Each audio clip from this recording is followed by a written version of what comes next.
পঞ্চায়েত নির্বাচন নিয়ে পারদ চড়ছে লামডিংয়ে। নিউ কলোনিতে নির্বাচন নিয়ে ব্যাপক উৎসাহ। পঞ্চায়েতে নতুনভাবে অন্তর্ভুক্ত নিউ কলোনি। মহিলাদের নির্দল প্রার্থী সুভাষ সিংয়ের প্রচার। পঞ্চায়েত নির্বাচনের দিন যত ঘনিয়ে আসছে ততই দৌড়ঝাঁপ শুরু হয়েছে প্রার্থীদের। পিছিয়ে নেই লামডিংও।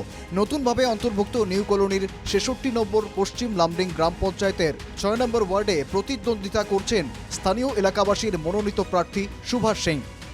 ৬৬ নাম পশ্চিম লামডিং গ্রাম পঞ্চায়েত থেকে বেলুন মার্কায় ৬ নম্বর ওয়ার্ড থেকে প্রতিনিধিত্ব করছি। আমার নাম হলো সুভাষ সিংহ। তাই সবাইকে আমার একটু নিবেদন যে আপনারা বেলুন চিহ্নে ভোট দিয়ে আমাকে জয়যুক্ত করুন।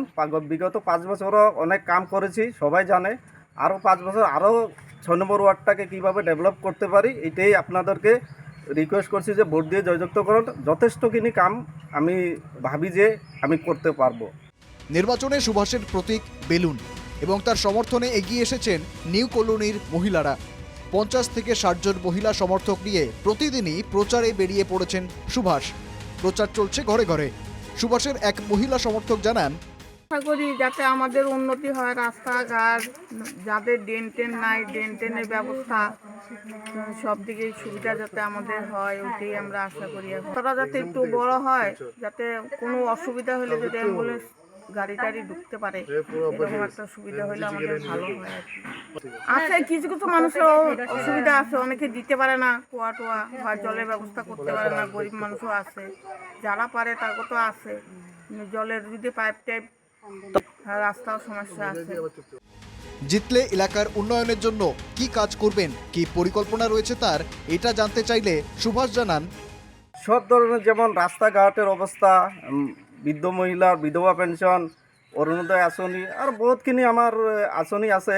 সরকারের যে মাননীয় মুখ্যমন্ত্রী ডাঙ্গরিয়া যেটা দিছে সেটা আমি ঘরে ঘরে পৌঁছানোর দায়িত্ব নেব। সুভাষের আরেক মহিলা সমর্থক জানান তার উপর পুরো ভরসা রয়েছে।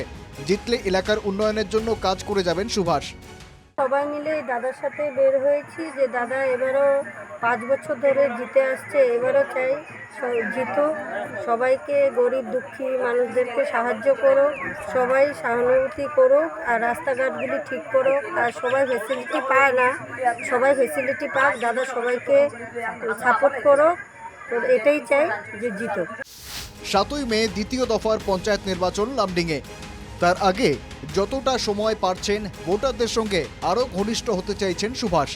এলাকার রাস্তাঘাট সহ পানীয় জল ইত্যাদি প্রচুর সমস্যা রয়েছে। নিজেদের সমস্যার সমাধানে সুভাষের দিকেই চেয়ে আছেন এলাকাবাসী। জেতার পর সুভাষ প্রতিশ্রুতি রাখেন কিনা দেখার বিষয় এটাই। লামডিং থেকে চন্দ্রজিৎ গোয়ালা, NKTV বাংলা।